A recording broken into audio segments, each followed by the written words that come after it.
dialog cerdas mematahkan dalil-dalil pengharaman rokok. Di dalam kajian kita kali ini, kita akan menyajikan beberapa dalil yang sering digunakan oleh orang-orang yang mengharamkan rokok. Kemudian masing-masing dalil itu kita akan jawab satu persatu. Kenapa?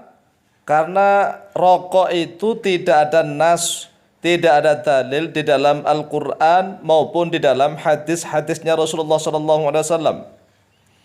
Semuanya dalil-dalilnya bersifat umum.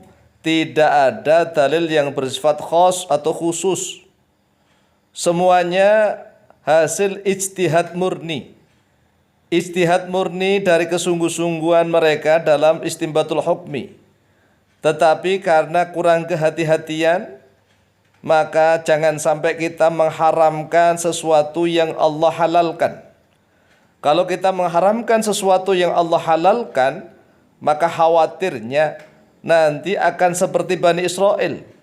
Banyak makanan dan minuman yang dulunya halal, yang Allah halalkan kepada mereka, tetapi karena mereka haramkan sendiri, sehingga Allah pun juga mengharamkan atas mereka. Mari kita lihat saja di dalam surat Ali Imran ayat yang ke-93, kemudian An-Nisa ayat yang ke-160 dan surat Al-An'am ayat yang ke-146. Qala Allah Azza wa Jalla, a'udzu billahi minasyaitonir rajim. Qul at-ta'ami kana halal li bani Israil illa ma harrama Israilu ala nafsihi ala nafsihi min qabli an tunazzala at-Taurah. Qul ta'ami bermula setiap makanan, kana yaitu ada, oleh kullu ta'am setiap makanan itu hilan yaitu halal li bani Israil untuk Bani Israel, illa ma kecuali sesuatu harrama yang telah mengharamkan Israil oleh Israel. Israel adalah nama lain dari Nabiullah Ya'qub bin Ishaq bin Ibrahim alaihissalam. Ala nafsi atas dirinya sendiri Israel, Nabi Ya'qub. Min qabli an tunazzala dari sebelum sekiranya diturunkan at-Tauratu terhadap Taurat, di dalam surat Ali Imran ayat yang ke-93. Wa qala jalla dzikruh fa bidzulmin minal ladzina hadu harramna 'alaihim thayyibatin uhillat lahum. Fa bidzulmin maka dengan sebab kezaliman, kelaliman, aniaya minal ladzina dari orang-orang yang hadu telah menjadi Yahudi oleh mereka, alladzina haramna maka mengharamkan oleh kami, kata Allah, alaihim atas mereka, thayyibatin pada yang baik-baik, uhillat yang telah dihalalkan dahulunya, lahum bagi mereka, di dalam surat An-Nisa ayat yang 160. Wa qala jalla thana'uh wa 'alal ladzina hadu harramna kulla dzi dhufur wa minal baqari wal ghanami harramna 'alaihim suhumahuma illa ma hamalat zuhuruhuma awil hawaya aw makhtalata bi'admin. Wa 'alal ladzina hadu dan yaitu atas orang-orang yang hadu telah menjadi Yahudi oleh mereka, alladzina harramna maka telah mengharamkan oleh kami, kata Allah, kulladzi dhufur pada setiap yang memiliki kuku. Apa saja yang telah memiliki kuku maka haram atas mereka, orang-orang Yahudi Bani Israel. Wa minal baqari wal ghanami dan dari jenis sapi dan kambing atau domba, haramna maka telah mengharamkan oleh kami, kata Allah, alaihim atas mereka, orang-orang Yahudi Bani Israel, suhumahuma pada lemak keduanya, illa ma hamalat kecuali sesuatu yang mengandung, zuhuruhuma oleh punggung keduanya, awil hawaya atau oleh dalaman keduanya, aw makhtalatu atau sesuatu yang bercampur, bi'admin pada tulang. Al-An'am 146. Sekarang marilah kita patahkan dalil-dalil yang mereka gunakan untuk mengharamkan rokok. Ad-dalilul awalu, bermula dari yang pertama, mereka biasanya menggunakan firman Allah Azza wa Jalla di dalam surat Al-Baqarah ayat yang ke-195. Dalilnya sangat umum sekali. Qala Allah Azza wa Jalla, a'udzu billahi minasyaitonir rajim. Wala tulqu biaidikum ila tahlukah. Wala tulqu, dan janganlah menjatuhkan oleh kalian. Makna secara lugat laki yaitu bertemu. Jangan menemukan oleh kalian biaidikum pada tangan-tangan kalian ila tahlukati, kepada kehancuran. Ini dalil sangat umum sekali ya. Bukan hanya untuk rokok, bisa untuk sate kambing, bisa. Orang yang darah tinggi, yang sakit parah, sudah divonis oleh dokter jangan makan daging kambing, berbahaya. Ternyata dia makan sate daging kambing, wah langsung kejang-kejang. Ini kan tahlukah. Jadi nggak bisa langsung dihantamkan pada rokok, nggak bisa, namanya pemaksaan dalil. Jawaban, qala al-Qurtubi, telah berkata oleh Imam Al-Qurtubi rahimahullah ta'ala di dalam tafsir beliau, qala Hudzaifah bin Yamani wa Ibnu Abbas wa Ikrimah wa Ata'un wa Mujahidun wa jumhur nas, telah berkata oleh Hudzaifah bin Yaman dan Ibnu Abbas, Ikrimah, Ata', Mujahid dan mayoritas manusia, al-ma'na la tulqu bi aidikum bi an tatruku an-nafaqata fi sabilillahi wa takhafu al-ailata. Maknanya janganlah menjatuhkan oleh kalian dengan tangan kalian bi an tatruku, dengan sekiranya meninggalkan oleh kalian an-nafaqata, pada nafaqah, fi sabilillah, di dalam jalannya Allah, wa takhafu, dan takut oleh kalian al-ailata, pada kefakiran. Karena memang ayatnya ini berkaitan dengan infak fi sabilillah.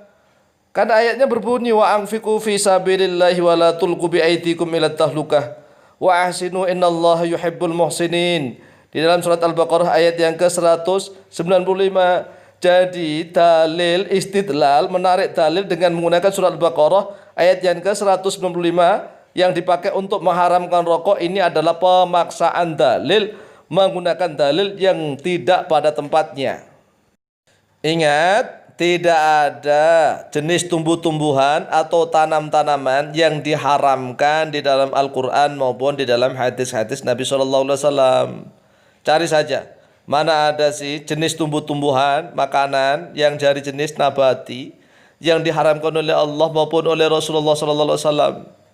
Adapun makanan dan minuman dari jenis tumbuh-tumbuhan atau nabati yang diharamkan itu hanya ada dua sebab, dua ilat, yaitu yang pertama, ilatnya sebabnya memabukkan. Yang kedua, karena beracun, mengandung racun yang membahayakan nyawa. Sedangkan tembakau itu tidak memabukkan dan juga tidak beracun. Buktinya mana? Lah buktinya banyak sekali. Buktinya banyak orang-orang tua zaman dahulu yang merokok. Bahkan rokoknya itu lintingan pakai klobot jagung. Tahu kan klobot jagung? Ternyata umur mereka panjang-panjang, barokah, hingga lebih dari 63 tahun. Mengapa 63 tahun? Karena Rasulullah SAW usianya 63 tahun.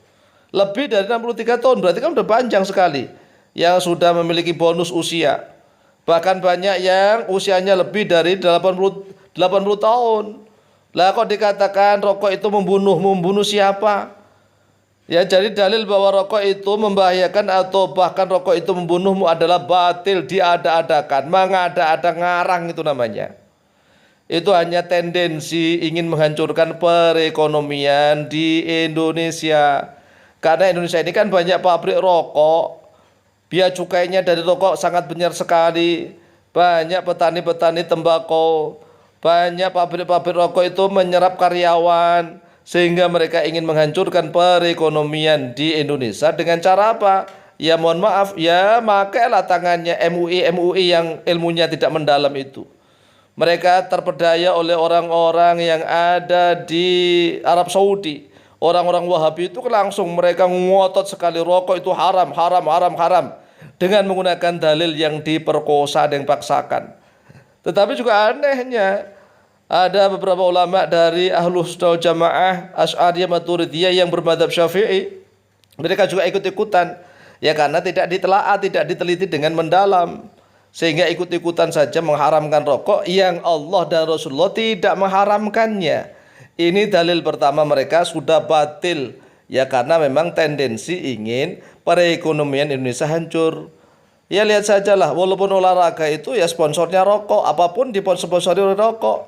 Rokok mensponsori olahraga. Kalau memang rokok itu membahayakan kesehatan, ngapain rokok juga mensponsori olahraga? Kan aneh. Jadi sekali lagi, dalil pertama batil, tidak bisa diterima. Ad-dalilu tsani, dalil kedua yang sering mereka gunakan untuk mengharamkan rokok.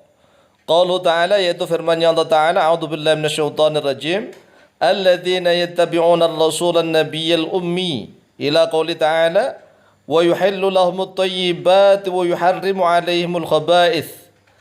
Alladzina, bermula orang-orang yang yattabi'una, mengikuti oleh mereka alladzina ar-rasula, pada rasul ini yaitu Rasulullah sallallahu alaihi wasallam, an-nabiyya yang menjadi nabi, al-ummiyya yang ummi, sampai kepada firman-Nya Allah Ta'ala, wa yuhillu, dan yang akan menghalalkan oleh beliau Rasul, lahum, untuk mereka, at-thayyibati, pada yang baik-baik, wa yuharrimu, dan yang akan mengharamkan, alaihim, atas mereka, al-khaba'itha, pada yang buruk-buruk. Ini di dalam surat Al-A'raf ayat yang ke-157. Wa qalu ta'ala, a'udzubillahi minasyaitonir rajim, yas'alunaka madza uhilla lahum qul uhilla lakumut thayyibat. Al-Maidah ayat yang keempat. Yas'aluna, bertanya oleh mereka kepada Muhammad sallallahu alaihi wasallam, madza, bermula apakah, uhilla, yang telah dihalalkan, lahum, bagi mereka. Qul, katakanlah oleh engkau Muhammad, uhilla, telah dihalalkan, lakum, bagi kalian, at-thayyibatu, terhadap yang baik-baik. Ini kan sangat umum sekali. Apakah rokok itu termasuk thayyibat atau khaba'ith? Kalau mereka yang ngotot mengharamkan rokok itu haram, yang mengatakan rokok itu haram, mereka mengatakan rokok itu khaba'ith. Khaba'ith dari mana? Apanya yang khaba'ith? Apakah rokok itu najis? Enggak, rokok itu suci. Kalau kita misalnya setelah wudhu menyentuh rokok, kemudian apakah najis? Enggak. Apakah harus disucikan? Juga enggak. Jadi rokok tidak najis. Dan rokok itu juga tidak memabukkan, dan jika tidak mengandung racun. Lalu dikatakan khaba'ith dari mana? Kalau mereka mengatakan tukhonnya itu loh, asapnya itu loh sangat kotor. Lah, kalau kita bandingkan dengan asap, ya, tumbuh-tumbuhan mana saja yang dibakar, atau bahkan asapnya knalpot sepeda motor, atau asap-asapnya pabrik-pabrik yang lebih besar itu ya rokoknya orang satu kota dengan satu cerobong pabrik, itu ya lebih khaba'ithnya asap pabrik. Ya, kita jawab saja, al-jawabu qala Allah azza wa jal, a'udzubillahi minasyaitonir rajim, ya ayyuhalladzina amanu la tuharrimu thayyibati ma ahallallahu lakum wa la ta'tadu innallaha la yuhibbul mu'tadin. Ya ayyuhalladzina amanu, wahai orang-orang yang amanu, telah beriman oleh mereka, alladzina, la tuharrimu thayyibati ma, la tuharrimu, janganlah mengharamkan oleh kalian, thayyibati ma, pada yang baik-baiknya sesuatu, ahalla, yang telah menghalalkan Allah oleh Allah, lakum, untuk kalian, wala ta'tadu, dan janganlah melampaui batas oleh kalian, jangan melampaui batas. Innallaha, sesungguhnya Allah, la yuhibbu, yaitu tidak mencintai oleh Dia Allah, al-mu'tadina, pada orang-orang yang melampaui batas. Di dalam surat Al-Maidah ayat yang ke-87. Melampaui batas ini ada dua makna, yaitu janganlah kalian melampaui batas dalam mengharamkan sesuatu yang Allah halalkan. Jangan melampaui batas, Allah sudah memiliki batas-batas tertentu. Atau bisa bermakna, kalian yang menggunakan halalan itu jangan juga berlebihan di dalam memakai yang halal walaupun itu halal. Tetapi kalau makna yang pertama lebih dekat, karena apa? Ayat yang pertama, la tuharrimu thayyibati ma ahallallahu lakum wa la ta'tadu. Jadi siapa saja yang menggunakan baju atas nama majelis ulama, kemudian dia mengharamkan rokok, ini ayat perlu dihantamkan, karena khitabnya amanu. Ya ayyuhalladzina amanu, hai orang-orang yang beriman, la tuharrimu thayyibati ma halallahu lakum.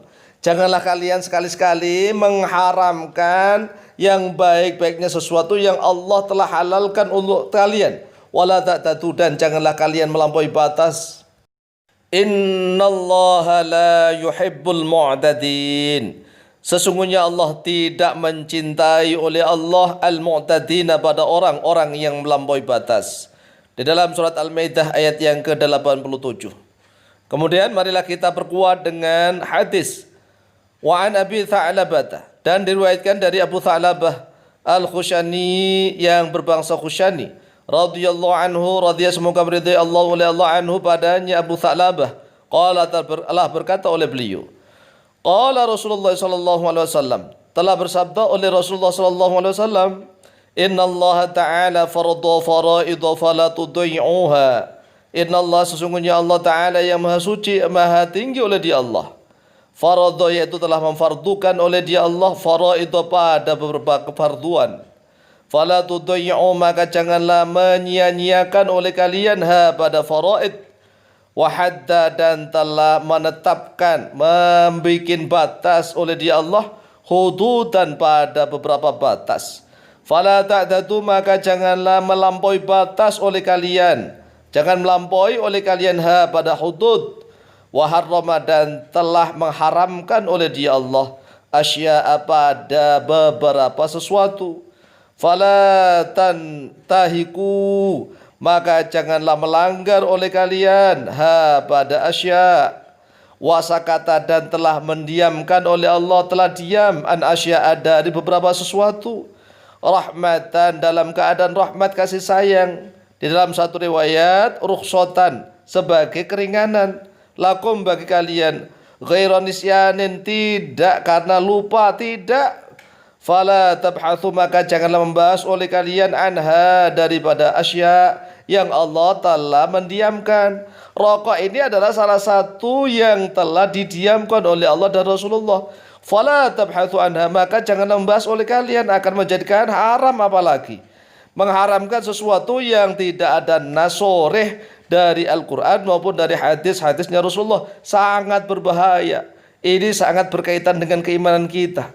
Jangan sekali-sekali mengharamkan sesuatu yang Allah diamkan, yang Allah dan Rasulullah tidak membahasnya. Akhraja, telah mengeluarkan pada hadis Ad-Daraqutni oleh Imam Daraqutni, nomor hadis 4396. Wa qala al-jumhur, dan telah berkata oleh jumhur ulama, haditsun hasanun, ini adalah hadis hasan. Juga diriwayatkan oleh Imam Ibnu Asakir di dalam kitab beliau, kemudian juga Imam Al-Baihaqi tetapi mauqufan, dan juga oleh Imam At-Tabarani dalam Mu'jam Al-Awsat. Tetapi ada riwayat dari Abu Darda radhiyallahu an. Ad-dalilu ats-tsalitsu, dalil yang ketiga, ini biasanya dipakai oleh ustadz-ustadz bodoh, ustadz-ustadz dungu yang tidak ngerti tentang hadis. Adapun ulama Wahabi, ya ulama-ulama Wahabi Darul Ifta tidak mau menggunakan hadis ini karena mereka tahu bahwa hadis ini adalah hadis maudhu', hadis yang dusta mengatasnamakan Rasulullah yang mereka ada-adakan. Jadi kalau ulama Wahabi tidak mau pakai hadis ini, yang pakai hadis ini hanya orang-orang ustadz-ustadz gadungan yang bodoh.